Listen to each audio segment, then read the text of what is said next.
My name is Delaney Vance. I'm 32 years old, and I'm the only certified architectural conservator in 3 counties who can match a 100-year-old gilding formula by smell alone.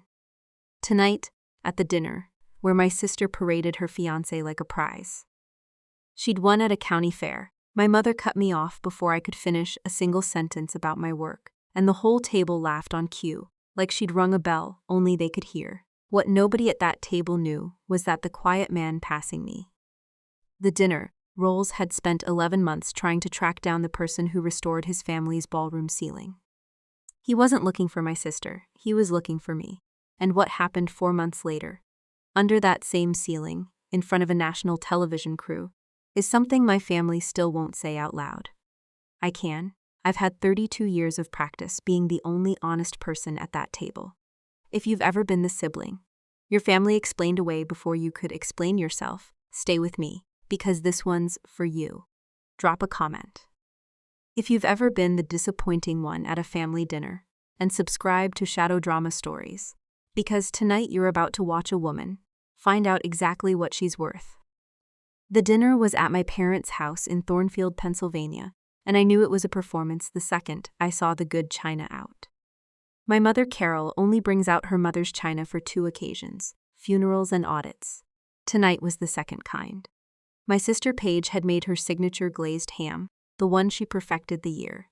She was runner-up for County Pageant Queen, and I'd come straight from my workshop, smelling like linseed oil and hide glue.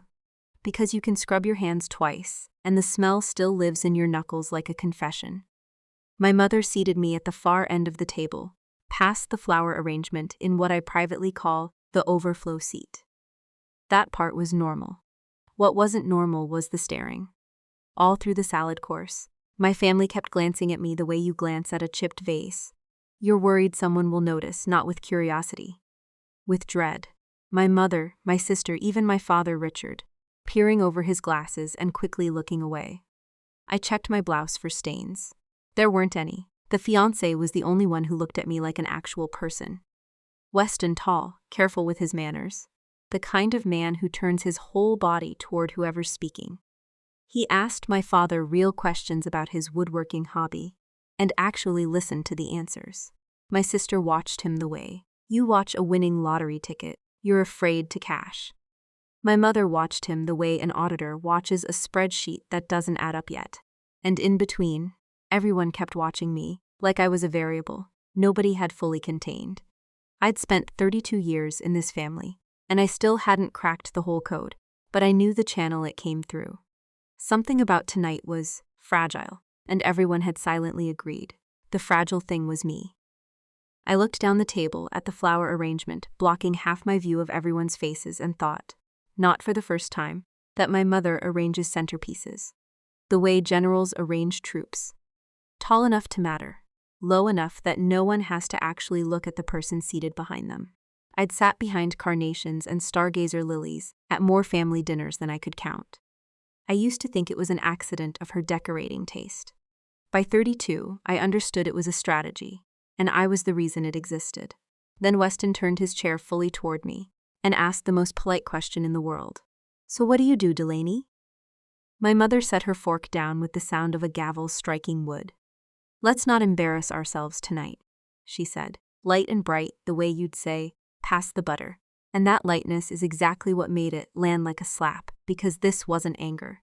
This was procedure, rehearsed. The table laughed, not the cruel kind, which would almost have been easier to take, but the practiced kind, the laughter of people who'd heard this bit 100 times and knew exactly when their cue was. My aunt tittered into her napkin. My father studied his ham like it contained a message written just for him. My sister, glowing and 4 months from her wedding, leaned toward me with the smile she saves for cameras. Maybe just say something normal this time. You don't sound so lost, Delaney. More laughter, warmer, relieved, like a vase had been safely moved back from the edge of a shelf. Weston didn't laugh. I noticed that even then. He looked from my sister to my mother and back to me, the way a man checks the exits in an unfamiliar building. I sat there with my hands folded in my lap and did the thing I've done at that table since I was 22. I smiled. I counted to 10 the way I count strokes when I'm planing a drawer face, Even pressure, no gouges. Most years that would have been the entire story. Smile, pass the rolls, drive home, talk to the furniture instead. Because the furniture is more polite than my family. My workshop is full of pieces other people gave up on. A walnut sideboard with a cracked leg, a cradle with water damage down one side, a church pew, somebody's grandfather carved by hand in 1912. None of them have ever once asked me to make myself smaller, so they'd feel more comfortable. But that afternoon, I'd come down off a 40-foot scaffold under a 130-year-old fresco. My shoulders still aching from 8 hours on my back, with a brush an inch from my face. And something in me was tired in a brand new place. So I didn't just smile this time. I opened my mouth. "I'm an architectural conservator," I said, in the same steady voice I used to tell a client their grandmother's dresser is worth more than they think. I restore historic interiors people gave up on saving. That was all. True and level as a workbench. If you've ever had your entire career reduced to a punchline before you could finish a sentence, comment "overflow seat" below, because I promise you, this story is about to change the seating chart completely. My mother inhaled through her nose, the sound of a correction reloading, and pivoted straight into the honeymoon question. She'd clearly been saving as a detour, because in Carol Vance's house, you don't resolve a mess, you talk over it until it agrees to disappear. Paige picked it up on cue. Portugal, maybe Italy, and the table rolled forward, relieved. I reached for the green beans and started retreating back into my usual assignment, which is furniture blend in. Don't be the crack in the tabletop. Except Weston hadn't moved. He was staring at me, his water glass frozen halfway to his mouth, forgotten completely. An expression was assembling itself on his face in slow motion. Like watching a photograph develop, he set the glass down carefully, the way you diffuse something. "I'm sorry," he said, and the table kept chattering right over him. "Vance," he said again, louder this time. The table went quiet. "Vance Conservation on Corwin Street," I said. "That's my studio." "Yes." And then Weston did something no one had ever done at that table on my behalf. He laughed once, sharp and amazed, and pulled out his phone. His thumbs moved fast. He turned the screen around to face the whole table. On it was a photograph of a coffered plaster ceiling, gold leaf glowing like something poured from the sun itself. I knew it instantly. The way you know your own handwriting. I'd spent 4 months of my life a foot away from that exact ceiling. "You did this," Weston said. "This is our family's ballroom. My mother has been trying to reach the conservator, who restored it for almost a year. You could have heard the refrigerator humming 2 rooms away. My mother's face did something I had genuinely never seen it do before. It went looking for a script and came back completely empty. If a moment like that has ever happened in your family, a stranger accidentally handing you the credit your own people refuse to give, tell me what it felt like in the comments, because I need you to understand. This was only the beginning of my family's very bad night. And in the next chapter, you're going to find out exactly how long they'd been hiding invitations, burying my name and lying to keep me small, and why, 4 months later, I stood under that same restored ceiling and said the one sentence my mother begged me never to say out loud. My mother caught me alone by the dessert plates, while everyone else drifted to the living room. She has a special voice for damage control, low, administrative, the voice of the insurance office, where she worked claims for 26 years. "You will not take that ceiling job," she said, scraping frosting off a plate in short surgical strokes. I asked, "Why not?" "Because that hall is where your sister is having her reception. You'll be underfoot in coveralls for months while his family walks through in cocktail dresses." She looked at me, and for one strange second, I saw the thing underneath the performance. Not contempt. Fear. "This wedding is bigger than your hobby, Delaney. One wrong impression, and people decide things about a family. That's all it takes, one." And there it was, the whole operating system laid out on the kitchen counter. She had never once asked if I was good at what I do, because good wasn't the metric. Explainable was the metric. A daughter with sawdust on her jeans was a liability, no matter what her hands could bring back from ruin. I dried my hands on her good towel and told her I'd think about it, which we both knew was my one polite lie. The single dialect of mine she's fluent in. I drove home with the windows down. Above my workbench, Taped where my teacher left it 30 years ago is a yellowed index card in blocky handwriting. Nobody claps for the glue. It holds anyway. At 11 that night, my laptop pinged the Ashford Heritage Trust formal invitation to consult subject line, Rosewood Hall ceiling. I read it 3 times and slept like a stone. If you've ever had a parent decide your career was a liability instead of an accomplishment, comment explainable below. Because you're going to want to see what happens when I stop trying to be explainable. Paige called the next morning, half apology, half audit, wanting to know why I'd made it weird at dinner. Our family's phrase for telling the truth somewhere it wasn't scheduled. In the tangle of it, the staring finally got explained. They'd briefed Weston before I ever walked in. My mother had prepped him the way you prep a guest for a dog that bites Delaney's between things. Delaney's a little lost, don't ask her too much. That's why the whole table had watched me through the salad course, like weather rolling in. It wasn't mean, Paige insisted. Mom just wanted the night to go well. Weston's family, everything matters with people like that.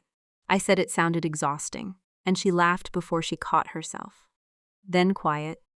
She said the truest thing anyone in my family has said to me in years. You weren't supposed to matter tonight. I heard her hear it. I didn't mean it like that, Dell. I looked at Ezra's card above the bench and felt that sentence settle into place like a dovetail joint. Snug, permanent, load-bearing. It explained 32 years in one line. You should know how I actually got here, because my mother's version has me wandering off a sensible path into the woods. Here's mine, at 18. I did 1 semester of accounting at community college, chosen because my mother had a whole speech about health insurance and a picture in her head of a daughter behind a desk. That October, our church, St. Michael's, hired an old man to repair water damage on the altar rail, and I stayed after choir practice just to watch him work. His name was Ezra Holt. He was 72 then, hands like tree roots, and he touched that ruined oak the way paramedics touch people. I asked if it was hopeless. He said, "Nothing's hopeless. Some things are just waiting on somebody patient." I dropped accounting by Thanksgiving. My mother didn't speak to me for a month, which she called dignity, and I later learned to call weather. 12 years I apprenticed with Ezra, in that same brick storefront on Corwin Street. Veneer gilding hide glue. You warm like soup, the chemistry and ethics of old varnish. First rule, do nothing you can't undo. Ezra died 2 winters ago, 84, at his own workbench, the only place he'd ever have agreed to do it. He left me the building, the tools, and a boiler with a death rattle. I live above the shop now. I talk to the furniture more than I talk to my mother.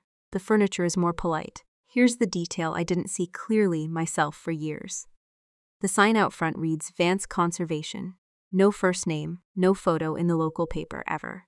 I'd declined 3 separate feature requests. 12 years of work, and I had never once signed a piece publicly. Never hung my own name, anywhere a stranger could point at it. I told myself that was humility. Keep that in your pocket, because we're going to need it later. The trust met me in the Rosewood ballroom itself. Sheeted chandeliers, light slanting through arched windows, and above it all the ceiling. An 1899 painted sky gone gray, with a century of lamp smoke. Water stained down one corner like an old grief nobody had named. My neck ached within the first minute, and I didn't care the offer. Ceiling and grand staircase 9 months, $46,000 including materials. Fair money, honest scope. The job of my life. Then the director slid over the media addendum. A television series called Built to Endure, national, the kind that follows craftsmen and dying trades, had partnered with the restoration's funders. Cameras, interviews, the finished hall in use. My mouth went dry in a way no amount of money could fix. I asked for a personal carve-out. No on-camera interviews, credit in text only. The director raised an eyebrow. Most contractors ask for more camera time, not less, but she allowed it, and I signed with the fountain pen Ezra left me. If my hand shook a little, nobody mentioned it. On my way out, a woman flagged me down in the parking lot. Mrs. Whitcomb, the retired county librarian, gardening gloves and zero preamble. Delaney Vance, I'm still cross with you. I asked what I'd done. Last spring we invited you to exhibit at the library. The History of Local Craft series. You turned us down flat. Didn't even write back yourself. I stood there in the gravel with my new contract under my arm. I had never received any such invitation. Comment gravel, below, if you've ever found out someone else had been answering mail in your name, because that's exactly what I was about to discover. And it went back further than one library invitation. One more piece of Ezra, because it's load-bearing too. Third year of my apprenticeship, St. Michael's again. The big oak altar table cracked clean across after a furnace flood. I was 20 and wanted to make the crack vanish. Fillers, touch-up, a magic trick. Ezra put his root-knuckled hand flat on the split. What happened to this table? A flood, I said. So it's true then. Obviously, I said. Then why are you about to make it lie? He showed me a butterfly key instead. Walnut set proud against the oak. A little bow tie of new wood straddling the wound, stronger than the plank had been before it broke. People still run their thumbs over it after services. What Ezra said while we clamped it is the closest thing I have to a religion. We don't hide the cracks. We make them strong enough to hold. I've applied that sentence to over 1,000 objects. Chairs, cradles, a carousel horse, one entire church ceiling. Here's what I had never once applied it to, and I can see it clearly from this distance. Myself. My whole life in that family was an invisible repair. Sand it smooth, match the finish, disappear into the set. Don't be the crack in my mother's tabletop. 12 years, giving other people's broken things their dignity back, while my own name sat under putty. I kept smoothing over. Mrs. Whitcomb was about to hand me the chisel that finally opened it. She forwarded me the email chain that same week, apologizing for the fuss. I sat at my bench and read what amounted to my own professional obituary, written in my mother's prose. The library's invitation had gone to my old address. My parents' house, from back when I was an apprentice with no address of my own. And the reply had come from my mother's account, polite as a sympathy card. My daughter is no longer working in this field. Please remove her from your list and do not contact her again. No longer working in this field. I checked the date. It was the same month I'd finished restoring a carousel horse for the county museum, uncredited, the piece she'd once asked me why I wasted my light on. Mrs. Whitcomb, bless her card catalog memory, recalled at least 2 other approaches over the years. A historical society talk, a school career day, same address, same polite refusal in my name. I want to be careful here, because it matters. I don't think my mother sat somewhere cackling in the dark. I think she genuinely believed she was steering a wayward daughter around potholes. Every door she quietly closed was in her arithmetic, one less chance for me to stand in public, wearing coveralls and embarrass the family name. That's what made it worse. You can argue with malice. Arithmetic just runs. If you've ever discovered a parent had been protecting you by erasing you, tell me in the comments, because next chapter, I find out exactly how much of my life she'd been managing. And I do the math on what I owe her back. My mother came to the workshop in December. 32 years, and it was her first time through that door.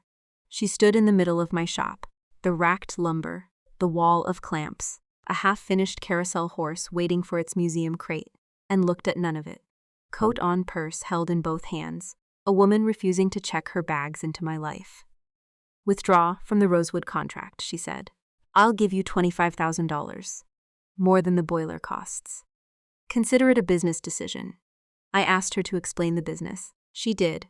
And I'll say this for my mother. When she finally shows you her ledger, she doesn't flinch. The wedding was the merger of her lifetime. Paige marrying into the Ashford name, and every variable needed managing. A sister's on scaffolding at the venue was a variable. A sister in coveralls during the in-laws walkthrough was a variable. One wrong impression, Delaney. People decide things about a family. I told her the truth in the only language I fully own. This one isn't reversible, Mom. First rule of my trade, never do what you can't undo. I signed. It's load-bearing now. Something moved behind her face. Not anger, inventory. A recount coming out wrong. At the door she paused. Then stay off the ladders in August, she said, and was gone. $25,000 to not exist at my sister's wedding. If you've ever had a parent put a price tag on your absence, comment 25,000 below, because you're about to find out what mine was actually protecting. My father came by 2 weeks later with a box of thumbprint cookies and something he needed to put down. He walked the shop slow, touched the carousel horse's mane like it might startle, then sat on the stool by the stove and told me about the shoes. My mother, 15 years old, at St. Michael's parochial school, where her father, my grandfather Otis, was the janitor. 30 years of waxed hallways. The mothers at pickup, the ones with the good sedans, used to do a bit when Carol walked past, drag their heels on the floor. That squeak of a mop, just loud enough. The girls in her class picked it up. Squeak when Carol answers in history. Squeak when Carol wins the spelling ribbon. Her shoes had newspaper stuffed in them one whole winter because the soles had worn through and there was no money for new ones. She showed me once when we were courting, my father said, looking at his hands. Made me swear never to tell you. He took a cookie he didn't eat. The day you quit accounting for furniture, she cried in the garage where she thought you couldn't see. Not because the work is beneath anybody, because she spent 40 years getting the squeak out of this family's floors, and you walked back onto the wax on purpose. We sat with that. The stove ticked. It doesn't make it right, he said finally, which was the bravest sentence of his marriage. But you should have the whole ledger. Then he asked me not to tell her. He'd told me and went home to her, the way he always goes home to her. It is so much easier to fight a villain than a wound wearing your mother's coat. The wedding invitation arrived in March. Heavy cream stock, rosewood. Hall pressed into it blind, so I could feel my own job under my thumb like Braille. 2 days later, the phone call with the terms. My mother's checklist, voice. The Ashfords would be hosting relatives from 3 states. The photographer was booked for the family walkthrough, and I would attend, she said. Glad I'd attend as Paige's sister who was between jobs. It's simpler, Delaney. One evening, you say you're between jobs. Don't embarrass us twice. Twice stood in my shop, looking at 12 years of other people's treasures that had gotten their names back, and I want to be honest about the pull of it. Every family has a currency, and mine pays in exactly 1 coin, being no trouble. All I had to do was stay rich in it one more evening.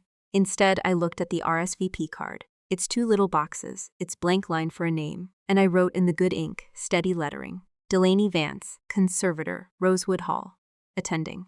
No +1, no explanation. Just the truth in a single line.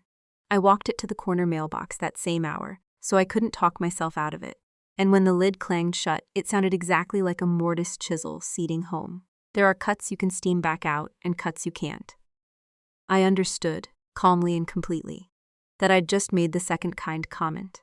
Mortise. Below if you've ever sent something you knew you couldn't take back. Because the silence that followed taught me more than any argument ever could. My mother received the truth by mail, and she did not call. Her silence had a weight to it I could feel from across town. The months that followed. I can give you in strokes the way the mural painter gave the swallow its wing. Winter night shifts refinishing furniture at a warehouse outside the city. 10 to 1 in the morning, 3 nights a week, 5 hours of sleep, then back up the scaffold by 8 spring, and the water stain in the east corner, surrendered inch by inch. Underneath it, a painted harvest girl nobody had seen clearly, since before my grandmother was born, came back with dirt on her feet, and a smirk the painter absolutely intended. I logged every solvent, every retouch in the bound journal. Ezra kept his in. Some nights I fell asleep on the scaffold deck, flat under a sky, slowly remembering it used to be blue. Every few weeks the Trust's funders visited, and that's how I met Vivian Ashford. Weston's mother, chair of the foundation, a woman my mother's age who wore quiet the way other people wear jewelry. On her first visit, she climbed the scaffold ladder in her good suit, unasked lay flat on the deck beside me, and studied the harvest girl for a full minute. Sturgeon glue, she said finally. Ice and glass for the flaking losses, I said. She nodded the way an examiner nods. No small talk about my clothes, no translating me for the donors. On her third visit, she said conversationally, "You're the bride's sister." I put it together from the trust paperwork. A pause. "Odd, your family told us you were between jobs." I kept my eyes on painted January. "I'm never between jobs," I said. "Just between thank yous." Vivian laughed exactly once, like a door unsticking. From that day on, there were 2 women in this county who knew precisely what I was worth. In June, the producer from Built to Endure came to schedule the finale segment. Kind man, gray ponytail, editor's ruthlessness. The series wanted the hall alive, doing what it was restored to do. The first event after final inspection was the August wedding, and the Trust's media clause covered venue events. I reminded him of my carve-out. No personal interviews. He didn't argue. He did something worse. He was honest. We'll respect that, Ms. Vance, but understand what it means. We film the ceiling either way. The story airs either way. Your name's in the trust documents and the credits. That part isn't yours to hide anymore. The only thing you control is whether the person in the story is a name on a black screen or a woman standing under her own work. He added the sentence that followed me around for a month. When the subject won't speak, someone else always will. Stories don't stay unnarrated, they just change narrators. I climbed back up the scaffold after he left and lay under the finished spring quadrant, and for the first time the silence up there didn't feel like sanctuary. It felt like a draft coming through a joint I'd never sealed. All my life I'd told myself invisibility was humility. It isn't a neutral act, it's a vacancy, and vacancies get filled. My mother had been narrating me for 32 years, to librarians, historical societies, future in-laws, and I had held the door open for her by saying nothing. I could keep hiding from the camera. I could not keep hiding from the name I'd finally learned to sign. Paige came to the workshop in July, 7 weeks out, carrying fabric swatches as a passport. She'd never seen the shop either. Unlike our mother, she actually looked, wandered the racks, touched the carousel horse, picked up a cabinet scraper and set it down like it might be loaded. Has it always smelled like this? Linseed and hide glue, I told her. She circled a while, swatches forgotten, and sat on Ezra's stool, coming apart a little in the contained way pageant girls are trained to. The Ashfords were lovely, she said. That was the problem. Lovely in a language she was still learning. Board seats, and provenance and funding cycles. Mom had the wedding scheduled down to the minute, she added, including a family photo slot timed for when the film crew broke for dinner. She thinks of everything. Then she looked around my shop at 12 years of patient repairs and said the thing she'd actually come to say. You're lucky, Dell. Nobody expects anything from you. She meant it kindly. That's the worst part. I handed her back her swatches and said, as gently as the truth allows, that's not luck, Paige. That's a sentence. I've just finished serving it. She left with wet eyes and perfect posture. At the door she stopped. The film crew. Mom got their dinner break in writing. She's been planning around you this whole time. She always plans around you. The door closed. The bell rang. 7 weeks out, and both of us finally knew the seating chart. If you've ever realized your own family had a whole strategy built around managing you instead of loving you, comment seating chart below.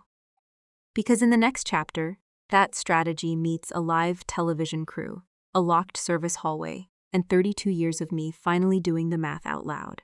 The night before the wedding, I had a legitimate reason to be inside Rosewood Hall. Final humidity check, contractor's privilege. I lay on the maintenance deck one last time, a foot under my finished sky, and talked to the ceiling the way I used to talk to Ezra. Tomorrow the room would be full of Ashfords and Lilies and a film crew, and my family's version of me and my own version were going to occupy the same 100 feet of parquet for the first time.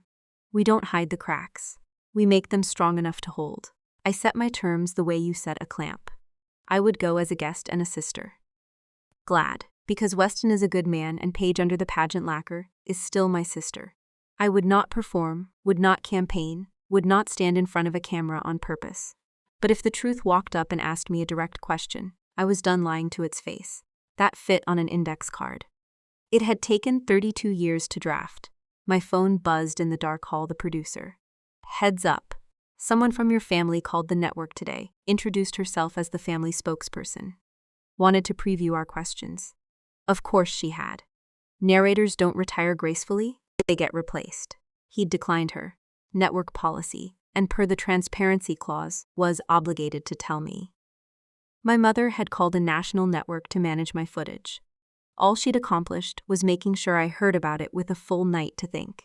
If you've ever had a parent try to control the story about you before you'd even told it, comment spokesperson below, because tomorrow she loses that fight completely.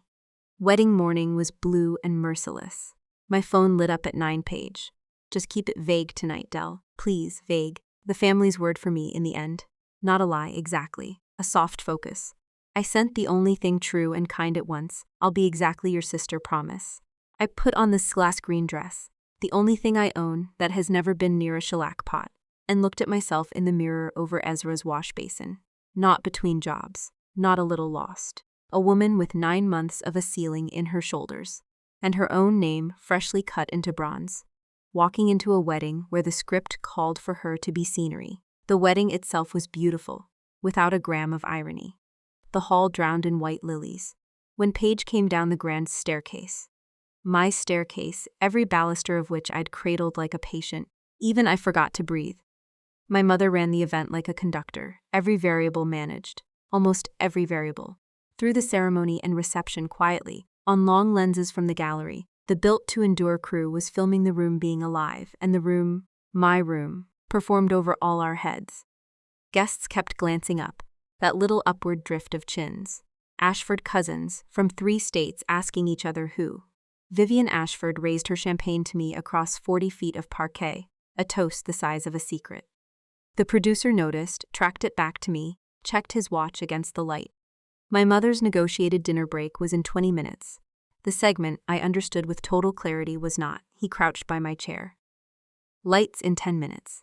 One segment. The restorer, under the restored ceiling. You can decline and we shoot the ceiling without you, but I'd be lying if I said it would be the same film. I opened my mouth, and a hand closed on my elbow. Warm, absolute. My mother, hostess, smiled at the producer. Excuse us. She's needed for family photos. She steered me through a service door into the back hallway, where the flowers give way to fire extinguishers and the truth of any venue lives. The smile fell off like a price tag. Not tonight. Don't embarrass us. 3rd time in my life that sentence would matter, and this time I heard everything packed inside it. The newspaper in the shoes, the squeak of a mop, 40 years of getting this family off the wax. My mother, who does not negotiate, was negotiating, which is how I knew she was afraid. You step into that light and tell them your trade at your sister's wedding, and you make the whole night about you. Do that, and don't come to Sunday dinner. I have never meant anything more. The full price, no hidden fees. The family, such as it was, versus the name I'd finally built. 10 minutes. 180 people were finishing their salmon under my sky. I didn't raise my voice. Mom. The winter, you were 15. The newspaper in your shoes. Her face went white, then pink. Who told? And she stopped, because there was only one who, and some part of her chose right there not to spend him. I understand what you've been running from my whole life, I said. But I'm not Grandpa Otis's mop bucket. I'm not the squeak in the hallway. I'm the ceiling. I'm the thing this whole county is sitting under tonight. Her grip loosened, not releasing me, recalibrating. Then my mother let me see the wound. Her voice wasn't the checklist voice anymore. It was 15 years old and wearing wet cardboard.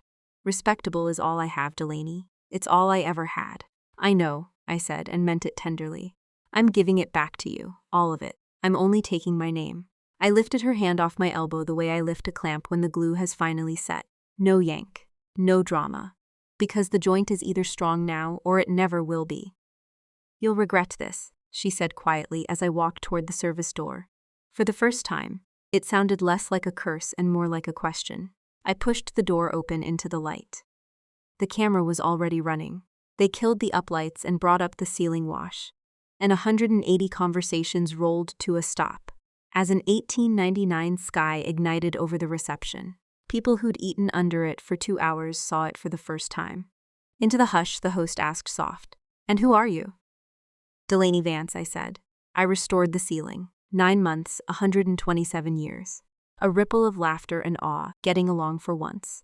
He asked what the work was really under the chemistry, and I gave him Ezra, because I've only ever had the one sermon.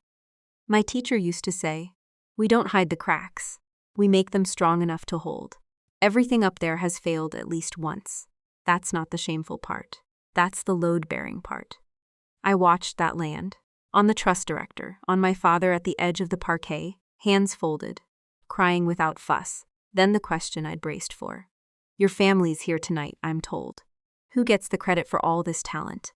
The revenge was right there, gift-wrapped national. I looked into the lens and felt the whole arsenal pass through my hands and set it down.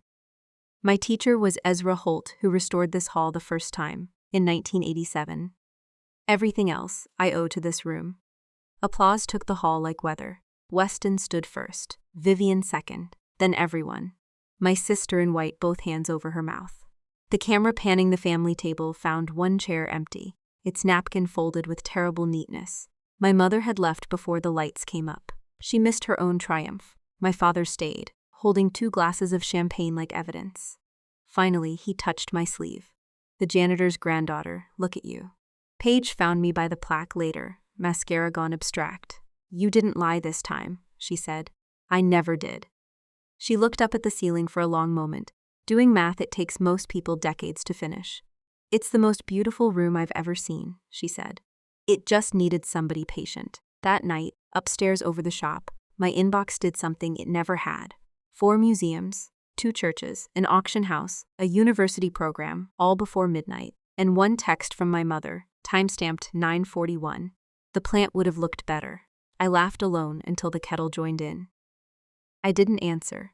Some joints you leave unclamped and let the wood decide on its own. Here's the part I actually want you to take with you, because it's the whole reason I'm telling you this. I spent 12 years restoring other people's names and hiding my own like a crack I was ashamed of. I thought silence was humility. It wasn't. It was a vacancy, and somebody was always going to fill it. A mother with a script. A family with a story that kept me small and manageable.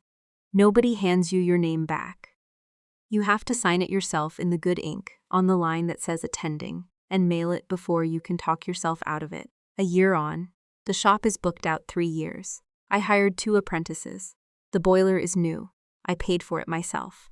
My father comes by every other Wednesday, learns the names of glues, the way other men learn ball players. Last October, he brought me my grandmother's teacup, broken into 3 pieces, wrapped in a dish towel, with 1 line in my mother's slanted hand tucked inside, if you have time. No apology, no signature, but in the grammar of a woman who'd spent her whole life hiding every crack she'd suffered, handing me a broken thing and trusting me to mend. It was the longest sentence she'd ever said to me. I mended it kintsugi style, the seams dusted gold, the breaks made brighter than the glaze, strong enough to hold. I sent it back with no invoice. Some work you do for the record, not the receipt. If you've ever waited for your family to say your name right, stop waiting. Sign it yourself, and let the work say the rest. If this story stayed with you, the dinner where they told her to stay vague, the ceiling she brought back from the dead, the chair that sat empty when her name finally rang out, share it with someone whose work has gone unseen for too long. And if you believe quiet skill outlasts loud opinions, subscribe to Shadow Drama Stories. New stories drop every week about the ones their families underestimated, and one of them might sound exactly like yours.